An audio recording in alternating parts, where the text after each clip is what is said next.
Good morning, all. Welcome to Learners Academy.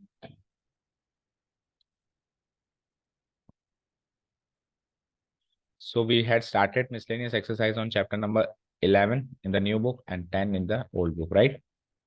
Topic name is conic sections. Conic section के चारों conic sections अपन detail में देखें and कल भी बताया था it is more of like मतलब एक्सरसाइज एप्लीकेशंस बेस्ड है, राइट? जो हमने चार कॉनिक सेक्शन सीखे उनसे उनके रियल लाइफ एप्लीकेशंस क्या है, ठीक है ना, उस पर बेस्ड किया एक्सरसाइज है। जैसे ट्रिग्नोमेट्री सीखी थी तो फिर एप्लीकेशन ऑफ ट्रिग्नोमेट्री आया था, ठीक है ना। हर चीज का मैथमेटिक्स के कॉन्सेप्ट का एप्लीकेशन तो है ही सही ना प्रैक्टिकल लाइफ में, तो उसके प्रैक्टिकल लाइफ इम्प्लीकेशन या एप्लीकेशन से रिलेटेड इसमें क्वेश्चन आपको दिखाई देंगे। सीधे सीधे नहीं कहेगा कि ये पैराबोला है, एलिप्स है, क्या क्या कहेगा, पैराबोलिक रिफ्लेक्टर है, एक केबल है जो कि अभी देखो अपन इसको बनाएंगे तो ये किस फॉर्म में आएगी, ये भी पैराबोलिक शेप में आएगी। ठीक है, शुरू करें। सो फर्स्ट एंड सेकेंड हम दो क्वेश्चन कल करके आए थे। थर्ड क्वेश्चन देखो अभी आज का पहला question and mark this question, question number third particularly important, वैसे सारे इंपॉर्टेंट है इसमें है ना, बट ये थोड़ा सा और ज्यादा important. The cable of A uniformly loaded suspension bridge Hanks in the form of A parabola. एक कोई सस्पेंशन ब्रिज है। अब सस्पेंशन ब्रिज क्या होता है उसका मैं एग्जांपल दे देता हूँ। अगर आप कभी हरिद्वार गए हो तो वहां पे एक लक्ष्मण झूला देखा होगा आपने, मूवीज वगैरह में या वीडियोस वगैरह में देखा होगा, या बुक्स के अंदर भी जिक्र आता है इसका, तो और गए हो तो अच्छी बात है ना। ठीक है, क्या होता है ऐसा ब्रिज देखा, या हावड़ा ब्रिज कोलकाता में जो, इसके बारे में सुना होगा आपने, जो केबल से लटका हुआ रहता है। केबल वायर्स होती हैं मजबूत, उससे लटका हुआ रहता है, उस पर चलते हैं तो थोड़ा थोड़ा हिलता भी है, ठीक है। थोड़ा अब वो इतना मजबूत तरीके से लटका हुआ रहता है कि एक्चुअली उतना भी नहीं हिलता कि हमको झूला झूलने को मिले, है ना, इतना सा हिलता है कि थोड़ा फील होता है कि हाँ हिल रहा है, और अना गिरता भी नहीं है ना, इस तरीके से, क्योंकि ज्यादा हिलेगा तो फिर गिर जाएगा। ठीक है, तो इस तरीके से एक ब्रिज बना हुआ है, और वो जो है पैराबोलिक शेप में है ना। तो पहले तो वो ब्रिज कैसा होगा, अच्छा उसके नीचे जो है रोड है, वो रोड 100 मीटर लंबा है, ठीक है, और वर्टिकल वायर्स भी लगी हुई हैं। देखो एक तो मेन केबल लगेगी, पर मेन केबल से थोड़ा ना टिकेगा ब्रिज, तो फिर बीच बीच में वर्टिकल वर्टिकल यानी कि इस तरीके से वायर्स भी बनी हुई है, खड़ी वायर्स। देखो this is the bridge, this is the parabolic bridge, ऐसे लटका हुआ है, ठीक है। ये केबल वायर है ना, पैराबोलिक शेप में केबल वायर है। ये इस केबल वायर का एक सिरा है, इस केबल से एक वायर आ गई, इस केबल से दूसरी वायर भी आ गई, आ गई, ओके। लेकिन एक वायर से थोड़ा ना टिकेगा, ये दो वायर से थोड़ा ना टिकेगा, तो बीच बीच में वर्टिकल वायर्स भी हैं, कैसे, ऐसे, ऐसे, ऐसे, ये बिल्कुल लगभग सेंटर आ गया इसका, ऐसे, समझ रहे हो ना, ऐसे एंड ऐसे। और नीचे जो है वो रोड है ही सही, दिस इज द रोड, ठीक है, ये है रोड, और ये 100 मीटर लंबा है, दे रखा है आपको। तो 100 मीटर लंबा देखो, हम रोड यहां से लेके यहां तक रोड माने, क्योंकि ब्रिज का रोड, ब्रिज के नीचे का रोड, अब ब्रिज खत्म होगा तो रोड तो आर पार चलता जाएगा, लेकिन एग्जैक्टली ब्रिज वाला डिस्टेंस कितना है रोड में, तो वो है 100 मीटर। तो वो कैसे लूंगा मैं, यहां से लेकर और यहां तक ही लूंगा 100 मीटर, ओके ना, ठीक है, समझ आया, 100 मीटर, ठीक है, चलते हैं आगे।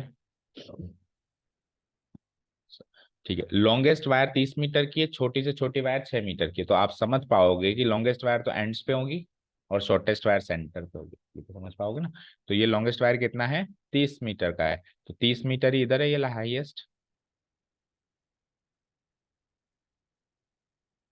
और 30 मीटर ही इधर होगा हाईएस्ट, दोनों जगह मार्क कर देता हूँ एक बार के लिए मैं, ठीक है।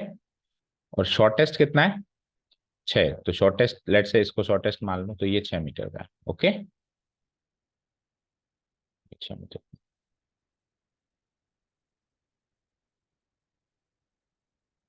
ठीक है, 6 मीटर का शॉर्टेस्ट वाली यहाँ से मिलता है। आगे बढ़ते हैं, find the length of the supporting wire. तो देखो ये तो है मेन वायर 30 मीटर वाली, और बीच वाली सारी सपोर्टिंग वायर, बीच वाली सारी सपोर्टिंग वायर, और ये मेन केबल जिससे ब्रिज लटका हुआ है, ठीक है। तो उस सपोर्टिंग वायर की लेंथ निकालो, सपोर्टिंग वायर तो बहुत सारी है, इसमें कौन सी वाली की निकालूं मैं, जो कि मिडिल से 18 मीटर दूर है, मिडिल वाली वायर से 18 मीटर दूर है। अब मिडिल वाली वायर से 18 मीटर दूर इधर भी एक सपोर्टिंग वायर होगी, इधर भी होगी। और थोड़ी बहुत फिजिक्स आप पढ़ते ही हो तो आपको पता होगा कि इधर से 18 मीटर दूर और इधर से 18 मीटर दूर जो वायर होगी उसकी लंबाई बराबर ही होगी, तभी ब्रिज ऐसे टिकेगा, है ना। इधर से 18 मीटर दूर जो वायर है वो मान लो लंबी है, और इधर से 18 सेंटर से 18 मीटर दूर मान लो छोटी है, तो ब्रिज ऐसे लटक जाएगा। और उल्टा होगा तो ऐसे लटकेगा। इसको स्टेबल करने के लिए क्या होगा, सेंटर से आप 18 मीटर चाहे से इधर जाओ चाहे से उधर जाओ, आपको लेंथ ऑफ सपोर्टिंग वायर बराबर मिलनी चाहिए। ठीक है ना। कहने का मतलब ये है कि सेंटर पे 6 मीटर की वायर है ना। अब जैसे जैसे आप इधर जाते जा रहे हो तो वायर लंबी होती जा रही है, तो उसी रेशियो में इधर भी लंबी होनी चाहिए। और ऐसे करते करते लास्ट वायर 30 मीटर हो जानी चाहिए, तभी ब्रिज टिकेगा। ठीक है ना बेटा। ओके चलो। अब क्योंकि मुझे सपोर्टिंग वायर चाहिए, तो मैं सेकंड क्वाड्रेंट में क्यों जाऊं, अभी मैं इसको ना स्टैंडर्ड पैराबोला की फॉर्म दूंगा। स्टैंडर्ड पैराबोला की फॉर्म देने के लिए हमारे लिए स्टैंडर्ड पैराबोला वही होता है जिसका वर्टेक्स, ये वर्टेक्स है, ओरिजिन पे ला करे। तो मैं इसी को वर्टेक्स मानूंगा, तभी स्टैंडर्ड पैराबोला बनेगा। क्योंकि अगर मैं इसको स्टैंडर्ड पैराबोला नहीं बनाता हूं तो दूसरे किसी पैराबोला की तो इक्वेशन ही मुझे नहीं पता। हमारे कोर्स में ओनली स्टैंडर्ड पैराबोला है। सो इस पूरे दृष्टांत को आपको एक 2D प्लेन का वो देना पड़ेगा फॉर्म, और उसके लिए आपको यहां से X axis and Y axis बनानी पड़ेगी। यस होना बताओ, तब जाके हमारा काम चलेगा, नहीं तो हमको तो ये क्वेश्चन हमारी रेंज से बाहर माना जाएगा अगर अपन स्टैंडर्ड पैराबोला नहीं माना तो। इसको ये वाई एक्सिस पूरी नीचे तक समझ आया, बोलो समझ आया। ओके। तो अब 18 मीटर दूर इधर जाऊं तो फर्स्ट क्वाड्रेंट में, इधर जाऊं तो सेकंड क्वाड्रेंट में। तो जब लेंथ सेम ही आ रही है, मैंने बताया ना वो लंबाई उसकी सेम ही होगी सपोर्टिंग वायर की, तो मैं सेकंड क्वाड्रेंट में जाके परेशान क्यों, मैं फर्स्ट क्वाड्रेंट में ही सोल्व कर देता हूँ। तो लेट से मिडिल से 18 मीटर दूर ये वाली ब्लू वाली लाइन में मान लेता हूँ, वैसे तो आपको इसी मान सकते हो, ये वाली लाइन मान लेता हूँ। तो मुझे इस सपोर्टिंग वायर की लेंथ चाहिए। याद रहे सपोर्टिंग वायर केवल इतना सा नहीं है, नीचे तक है, ये लेंथ चाहिए आपको, समझे क्या। अब आप देखो एक्स एक्सिस से नीचे तो 6 मीटर है ना, ये 6 मीटर ही तो है। तो एक्स एक्सिस से नीचे सारे 6 मीटर होंगे। भाई एक्स एक्सिस से नीचे ये 6 मीटर है ना, तो ये 6 मीटर है तो बची हुई भी 6 मीटर होगी। तो ये भी 6 मीटर होगी, ये भी 6 मीटर होगी। तो आप एक्स एक्सिस से ऊपर की लेंथ निकाल के 6 जोड़ दो, वही इसकी टोटल लेंथ आ जाएगी।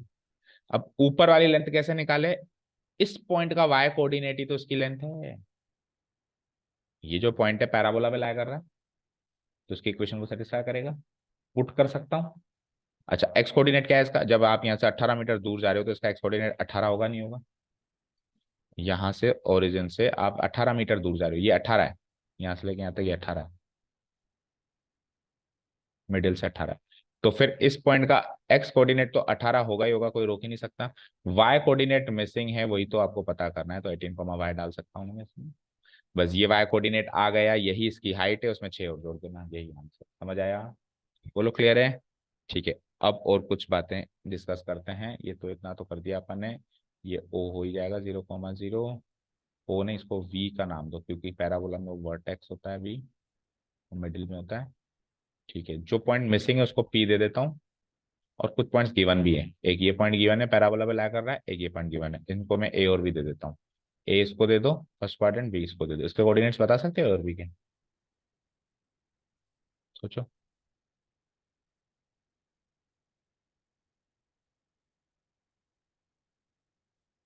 ए तक जाने के लिए कितना है, इतना, इधर कितना गए उधर कितना गए,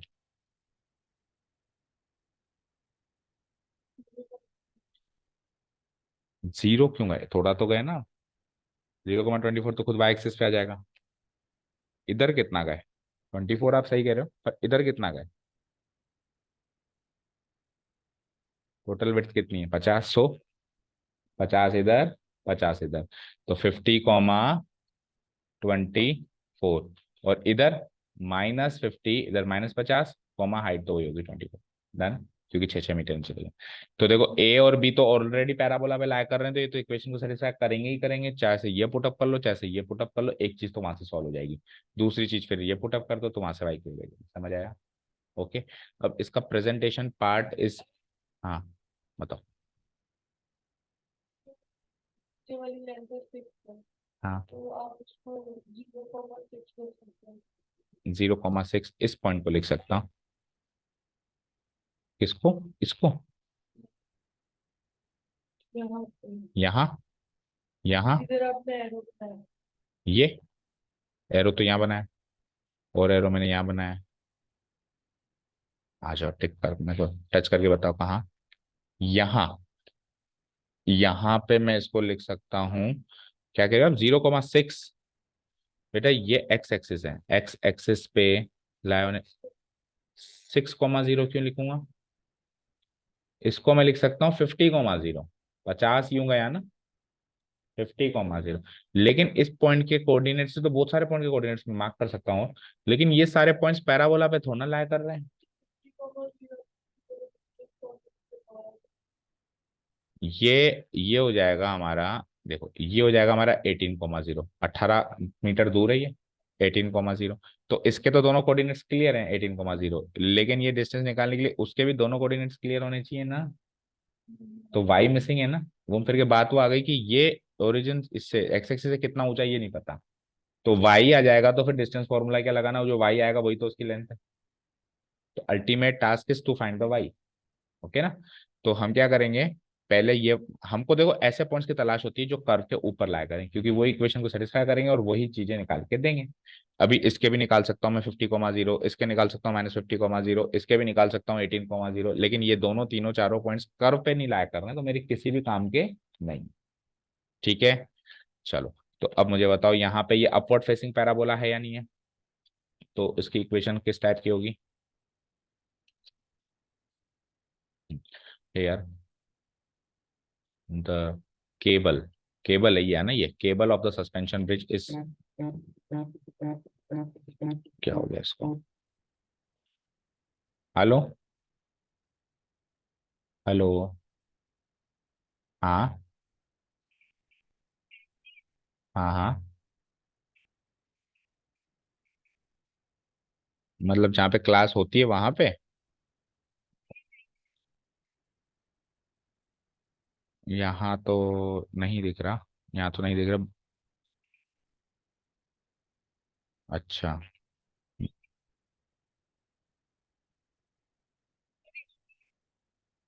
ऊपर तो दिख नहीं रहा, फिर भी एक बार देख के बताता हूँ ना।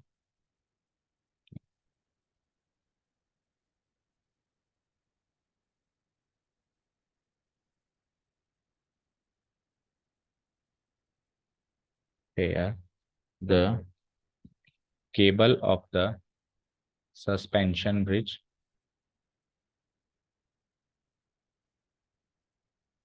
is in the form of a upward facing parabola, right? Is in the form of a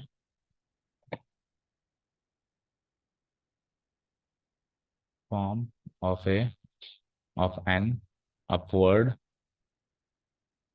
facing parabola whose equation is of the type, whose equation is of the type. किस टाइप की equation बनती है बताओ, बताया था अभी आपने, x की पॉजिटिव नेगेटिव के लिए वाई पॉजिटिव, यानी X square equal to 4 ay। देखो X square equal to 4 ay एक जनरल इक्वेशन है अपवर्ड फेसिंग पैराबोला की। अगर इसमें से ए पता चल जाए, फोकल लेंथ पता चल जाए, तो वो एक पर्टिकुलर पैराबोला बन जाता है। ये तो बहुत सारे पैराबोला है, ये तो जनरल इक्वेशन है ना। ए की वैल्यू बदलते जाओ, इक्वेशन बदलती जाएगी, जितनी इक्वेशन उतने पैराबोला। तो ए की एक पर्टिकुलर वैल्यू डालते ही पर्टिकुलर पैराबोला आ जाता है। तो अब अपना पहला काम है ए की वैल्यू निकालना, ताकि इस पैराबोला की इक्वेशन पता चले। ये तो एक जनरल इक्वेशन, इस पैराबोला की इक्वेशन पता चल जाएगी ए की वैल्यू आते ही। ए की वैल्यू कैसे आएगी, एक पॉइंट कोई भी उठा लो, या तो ए अभी जो इस पे लाई कर रहा है इसमें पुटअप कर दो, समझ गए। ठीक है ना। नाउ तो ए पुटअप कर दूं, चाहे से आप ए पुटअप करो बी पुटअप करो, बात एक ही, क्योंकि 50 का स्क्वायर और -50 का स्क्वायर एक ही होता है। ऐसा मत मानना कि ए की वैल्यू से अलग आएगा और बी की वैल्यू से अलग आएगा। ठीक है ना। So now point A lies on the parabola, point A जिसके कोऑर्डिनेट्स क्या निकाला हमने 50,24 लाइज ऑन द पैराबोला।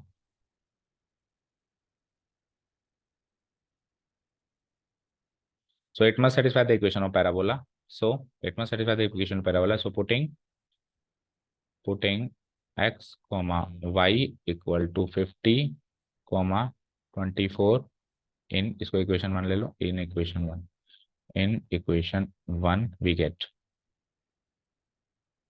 करो पुटअप, ए निकाल लो। तो एक्स का स्क्वायर यानी 50 का स्क्वायर यानी 2500 equal to 4 into A into Y की वैल्यू 24। ठीक है, तो यहाँ से ए क्या आएगा बताओ। A equal to 2500 divided by 4 into 24, यही तो कटेगा कुछ। 4 इंटू, कटेगा, कटने में तो कट ही जाएगा। 4 से काट दो, 4 से 6 टाइम्स, 4 6 जा 24, देन 10, 4 2 जा 8, 4 5 जा 20, 625/24, इससे ज़्यादा नहीं कट रहा। तो ये ए की वैल्यू आ गई। अगर मैं इसको वापस इसमें पुटअप कर दूं तो ये मेरी पर्टिकुलर इस पैराबोला की इक्वेशन आ जाएगी, और अल्टीमेटली पुटअप करना ही पड़ेगा, लेकिन एक साथ पुटअप कर देंगे। अब दूसरा पॉइंट जो हमने को वाई की वैल्यू देगा वो कौन सा है, पी। ये भी इस पे लाई कर रहा है। Similarly P also lies on the parabola, right. Similarly point P, इसके कोऑर्डिनेट्स क्या माने अपन ने, 18, also lies on the parabola, so it must also satisfy the equation of the parabola. So putting x comma y equal to 18, और साथ में कल तक ए की वैल्यू नहीं थी, आज तो है, एंड ए इक्वल टू 625, ये तीनों वैल्यूज पुटअप करो एक साथ तो वाई निकल जाए, क्या आ जाएगा, इन इक्वेशन 1। समझ आया ना, वी गेट। तो अप्रोक्सीमेट वैल्यू आएगी शायद, चलो देखते हैं। सो इक्वेशन 1 में क्या है, एक्स स्क्वायर यानी 18 का स्क्वायर यानी कि 324, लिख दूं, याद होना चाहिए, इक्वल टू, फिर 4 इंटू ए की वैल्यू लगाओ 625/24 इंटू वाई, यहाँ से वाई आ जाएगा। तो 4 से 6 टाइम्स कट भी गया, तो वाई की वैल्यू आ गई यहाँ से 324 इंटू 6/625 करो एक बार, इसको मल्टीप्लाई करो, 324 इंटू 6 डिवाइडेड बाई 6, इसकी वाई की वैल्यू, इसमें 6 और जोड़ो और फिर देखो आंसर मैच कर रहा है।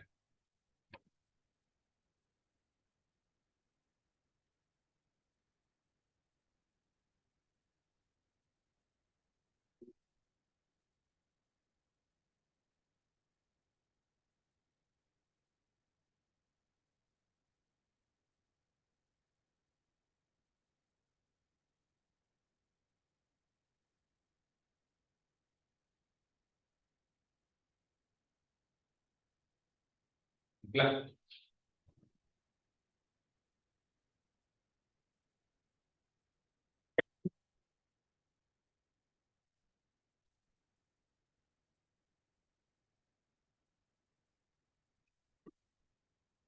बोलो, नहीं निकला?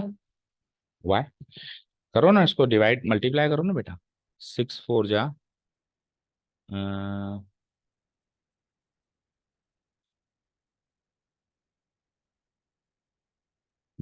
6 4 जा 24, रिमाइंडर 2, 6 2 जा 12 इंटू 14, रिमाइंडर 1, 6 3 18 1 19, 1944 आ रहा है क्या? और डिवाइडेड बाई 625 करो। डिवीजन थोड़ा बड़ा तो है पर अब करना तो पड़ेगा ना, no other option. 2 decimal place में निकाल लो, 6 3 जा 18 कटेगा एक तो, राइट। 1875 करो माइनस, कितना आया, 1944 में से 1875 44 और 25,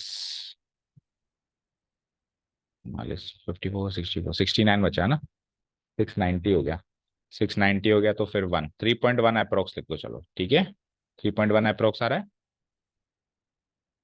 मीटर अप्रोक्स। ठीक है, अब ये 3.1 आ रहा है तो 6 और जोड़ो तो 9.1 आंसर आ रहा है कि, चेक करो।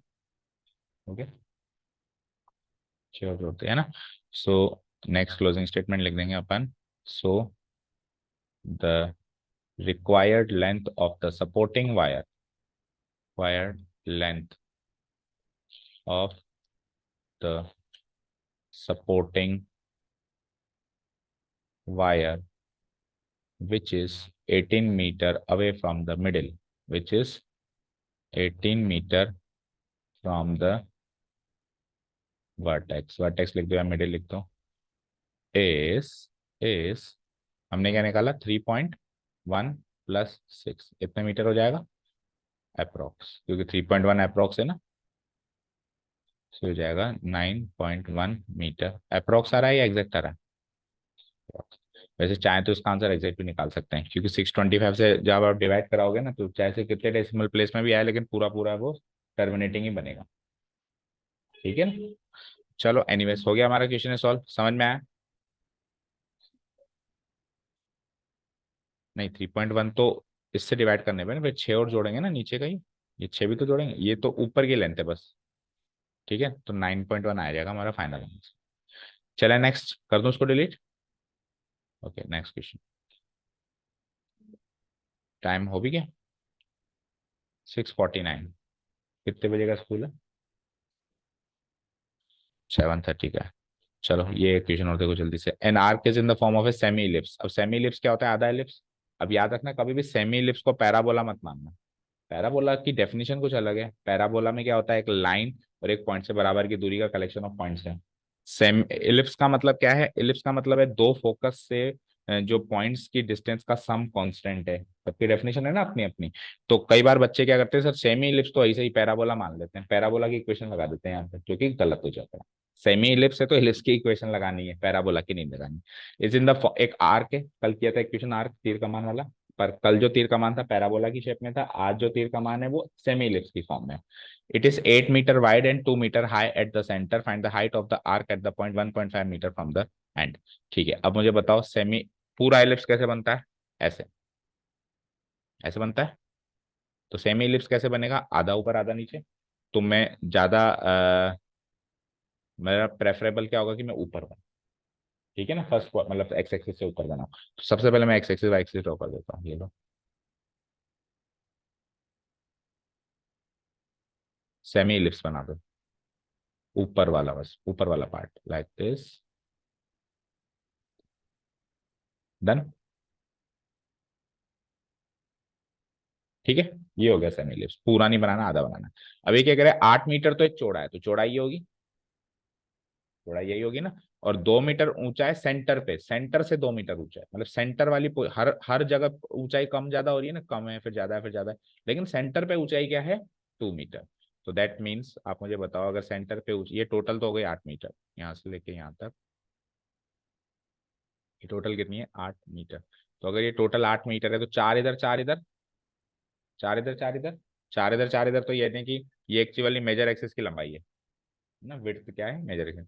तो ये हो जाएगी 4,0 इस पॉइंट के कोऑर्डिनेट्स, और इसके क्या हो जाएंगे बोलो? -4,0 होंगे। और ये 2 मीटर ऊंचा सेंटर पे है अगर, तो फिर इसके कोऑर्डिनेट्स क्या हो जाएंगे? 0,2 होंगे। अब क्वेश्चन क्या है? Find the height of the arc. इसकी हाइट बताओ। आपको सर हाइट दे तो रखी है, लेकिन ये तो सेंटर पे है। हर जगह हाइट अलग अलग है ना, ये तो सेंटर पे है। उसने कौन से पॉइंट पे हाइट मांगी है? At a point 1.5 metre from one end. किसी भी एक छोर से 1.5 मीटर दूर आओ, वहां से हाइट बताओ। तो या तो इधर से आओ या इधर से आओ, हाइट दोनों जगह बराबर ही होगी। तो पिछली बार की तरफ फर्स्ट क्वाड्रेंट में आ जाए। 1.5 मीटर इधर से आना है। तो लेट से वो पॉइंट जो कि 1.5 मीटर फ्रॉम वन एंड है, उस पॉइंट को लेटर से मैं पी मान लूं। तो अगर ये यहाँ से 1.5 है, तो यहाँ से कितना होगा? 2.5, यस और नो? क्योंकि टोटल 4 है ना। यहाँ से 2.5 होगा, यहाँ से 1.5 होगा, समझ आया ना? बोलो उसके कोऑर्डिनेट्स क्या हो जाएंगे? 2.5,0, क्योंकि यही तो होगा ओरिजिन, बोलो। तो इसके कोऑर्डिनेट्स हो जाएंगे 2.0,0 ये जाएगा ओ। तो इसके कोऑर्डिनेट्स हो जाएंगे, इस पी के कोऑर्डिनेट्स हो जाएंगे, ओरिजिनल कोऑर्डिनेट 0,0 होते हैं। ठीक है ना, 2.5। और जहाँ पे मेजर एक्सिस माइनर एक्सिस टकराती है उसको वर्टेक्स कहते हैं, वैसे तो चलो वी मार्क करता हूँ उसके हिसाब से, इसके हिसाब से, इलिप्स के हिसाब से। पर वो हमारा हमारा स्टैंडर्ड इलिप्स है ही वही, जिसमें वर्टेक्स ओरिजिन पर लाई करें। पी के कोऑर्डिनेट्स 2.5,0। इस जगह पे हाइट क्या है वो चाहिए, यानी कि ये हाइट चाहिए। तो अगर पी के कोऑर्डिनेट्स ये हैं, तो लेट्स से ये क्यू है। तो क्यू के कोऑर्डिनेट्स 2.5 वाई टाइप के होंगे, जिसमें वाई की वैल्यू आपको निकालनी है। जो वाई की वैल्यू होगी वही तो उसकी हाइट होगी। मजा आया? चलो, तो इलिप्स की वो बता दो इक्वेशन। मैं थोड़ा शॉर्ट में कर देता हूँ उसको, स्टेप्स आपको बना लेना। इक्वेशन ऑफ इलिप्स, बोलो। Standard equation, x square by hmm hmm equal to 1 considering a greater than b, right, considering a greater than b. ठीक है, चलिए ये हो गया। अब को एक पॉइंट पहले पुटअप करना पड़ेगा। अच्छा, पिछली बार तो ए की प्रॉब्लम थी ए, इस बार ए और बी दो हैं, तो दो पॉइंट पुटअप करने पड़ेंगे। तो बताओ इलिप्स पे लाए होने वाले कुछ पॉइंट्स दिख रहे हैं आपको, जो मैं इसमें पुटअप करके ए और बी को सॉल्व करके पर्टिकुलर इस इलिप्स की इक्वेशन बना दूं। बताओ कौन कौन से पॉइंट्स हैं। 0,2, वेरी गुड। और देखो, आप खुद सोचो, 4,0 और -4,0 से पुटअप करने से एक ही आंसर आएगा, क्योंकि 4 का स्क्वायर करो तो भी 16, -4 का स्क्वायर करो तो भी 16। तो दो पॉइंट्स हम ये और ये सेलेक्ट करेंगे, यहां से डिफरेंट आंसर आएगा, 4,0 और 0,2 से। So let's put this as a and let's put this as b, और ए और बी के कोऑर्डिनेट्स अपन यहाँ पे पुटअप कर देते हैं, कर दें, ठीक है ना। एयर points a and b, points a के कोऑर्डिनेट्स 4,0 and B के coordinates 0,2 lie on the ellipse, so they must satisfy the equation of the ellipse. So putting x comma y, so putting x comma y equal to 4,0 एक बार तो, and दोबारा में x comma y equal to 0,2, इसको equation 1 मान लो, in equation 1 we get, so let's put it, so when we put it, so x की जगह 4, तो 16/a², बोलो आगे बोलो, प्लस y की जगह 0, तो 0/b² कट गया तो 0 हो गया, इक्वल टू 1, तो यहाँ से a² आ जाएगा। एंड इधर आओ, अब यहाँ पे 0, तो ये पहली टर्म 0 हो गई, प्लस y² की जगह 2 पुटअप किया तो 4/b², यहाँ से इक्वल टू 1, यहाँ से b² आ जाएगा, यहाँ से a² आ जाएगा, यहाँ से b² आ जाएगा, तो a और b दोनों आ जाएंगे, तो पर्टिकुलर इस एलिप्स की इक्वेशन आ जाएगी। तो यहाँ से बोलो a² की वैल्यू क्या हो जाएगी, a² की वैल्यू 16, और a की वैल्यू प्लस और माइनस 4, वो तो वैसे ही पता थी हमको। देखो ए और बी की वैल्यू तुमको वैसे ही पता थी, हम क्यों इतनी माथापच्ची कर रहे हैं, यही तो है ए और बी, है ना, यही तो ए और बी है भाई। ये ए और यहाँ से बी निकालो, तो b² इक्वल टू 4, तो बी की वैल्यू प्लस और -2, तो ये चीज तो पहले ही पता थी, यानी ये वेस्टेज है पूरा, ये नहीं करना है। इलिप्स की विड्थ और हाइट से उसकी ए और बी की वैल्यू मिल रही है, तो ये हमारे लिए सबक है कि ये नहीं करना।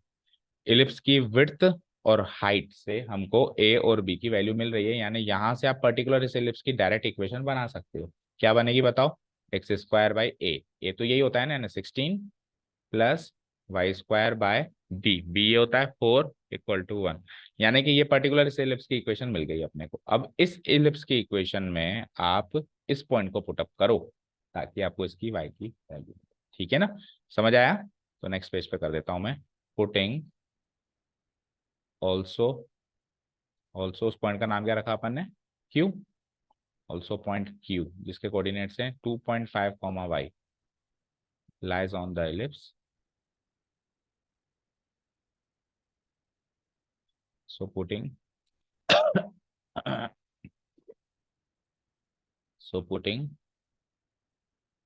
x, y equal to 2.5, y in equation 1, इसको ले लो इक्वेशन 1, उसको मतलब इसको ले लो, इक्वेशन 1 वी गेट, बोलो इक्वेशन 1 क्या बनाई थी अपन ने, x², एक बार लिख देता हूँ, 16 प्लस y²/4 इक्वल टू 1, इसमें पुटअप करो, y की तो वैल्यू चाहिए, तो y को तो y रहने दो, y x की वैल्यू, तो 2.5 का स्क्वायर क्या होता है 6.25 divided by 16 plus y²/4 equal to 1, ठीक है। तो 16 एलसीएम आ गया, 6.25 प्लस 4y² हो जाएगा, तो 16 एलसीएम होकर 16 बन जा 16, डन। 6.25 को उधर भेजिए जरा, तो 4y² इक्वल टू 16 माइनस 6.25 करना, 16 में से 6 गए तो 10, 10 में से 0.25 गया तो 9.75, so y² equal to 9.75 divided by 4, approximate value 4 2 जा 8, 17 हो गया तो 4 4 जा 16, 15 हो गया तो 4 3 जा 12, 4 3 जा 12, देन इतना ही मान लो अप्रॉक्स, है ना। आगे और भी हो सकता है पर अप्रॉक्स। तो ये आ गई हमारी किसकी वैल्यू, वाई स्क्वायर की वैल्यू बेटा, है तो है ना अभी। तो वाई की वैल्यू यानी कि इसका रूट, तो रूट निकालोगे तो देखो अब आपको स्क्वायर रूट्स याद होने चाहिए, स्क्वायर रूट्स याद होने चाहिए। मुझे बताओ 243 के आसपास का परफेक्ट स्क्वायर बताओ। 225 15 का होता है, देखो 15 का स्क्वायर 225 होता है, याद होना चाहिए सीधे। और 16 का 256 होता है। तो 225 और 256 के बीच का नंबर है, और लगभग लगभग करीब करीब बिल्कुल बीच का नंबर है ना। तो 15 और 16 के बीच का नंबर क्या होगा, 15.5 या 15.6। तो लेकिन दो डेसिमल प्लेस है, तो 1.55 के आसपास का ये आंसर आना चाहिए। देखो आंसर पीछे 6, और तो 5 भी लिख दोगे तो कोई जाएगा, है ना, ये लो सर। तो इस तरीके से कितनी हार्ड कैलकुलेशन करने से हम बच जाते हैं अगर अपने को स्क्वायर से आता है। अभी मान लो यहाँ पे 2.25 होता तो 1.5 लिखता, लिखता ना। 2.56 होता तो 1.6 लिखता। मान लो यहाँ पे 2.25 होता तो आंसर 1.5 होता, एग्जैक्ट 1.5 होता। और 2.56 है तो आंसर एग्जैक्ट 1.6 होता। लेकिन उन दोनों के बीच का है तो 1.5 और 1.6 के बीच का नंबर ही तो चाहिए। अब कितना बीच का, तो आप देखो 243 ज्यादा 15 की तरह झुका हुआ है, या 225 की तरह झुका हुआ है, 256 की तरह झुका हुआ है। उतने आसपास का नंबर लेके, और वैसे भी अप्रोक्स निकाल रहे हैं ना, तो अप्रोक्स ही होता है। कोई बच्चा 5 निकालेगा तो भी अप्रोक्स है, 6 निकालेगा तो भी approx। ठीक है, मीटर। तो उसकी हाइट हो जाएगी, hence height of the supporting wire, नहीं सपोर्टिंग वायर नहीं था आपकी बार, क्या था, हाइट ऑफ द, क्या चीज थी ये, arc, height of arc at that point, at that point which is, जैसा जिस हिसाब से क्वेश्चन दिया हुआ था, which is 1.5 metre away from one end, है ना, 1.5 मीटर अवे फ्रॉम, इसको क्या बोलते हैं अपन, वर्टिसेक्स, है ना, वर्टेक्स बोलते हैं, क्या बोलते हैं। देखो पिछले क्वेश्चन में अपन ने इसको गलत मार्क किया है, वर्टेक्स नहीं होता, ये सेंटर होता है। वर्टेक्स तो ये दोनों होते हैं, वर्टेक्स तो ये दोनों होते हैं ना, ये सेंटर होता है। ये इसको मैं V1 भी ले सकता हूँ, ये वर्टेक्स होता है ना। तो फ्रॉम वन वर्टेक्स लिख सकता हूँ मैं ना, from any one vertex equal to Y I थी उसकी लेंथ, यानी कि 1.56 मीटर अप्रोक्स। समझ आया। तो सारे क्वेश्चन ऐसे ही हैं जितने भी हैं, प्रैक्टिकल एप्लीकेशन के, प्रैक्टिकल एप्लीकेशन होते भी ऐसे ही हैं। ठीक है, तो अब जाना है आपको। ठीक है, बाकी क्वेश्चंस कल देखते हैं। Thank you so much for listening to us, have a nice day, keep learning.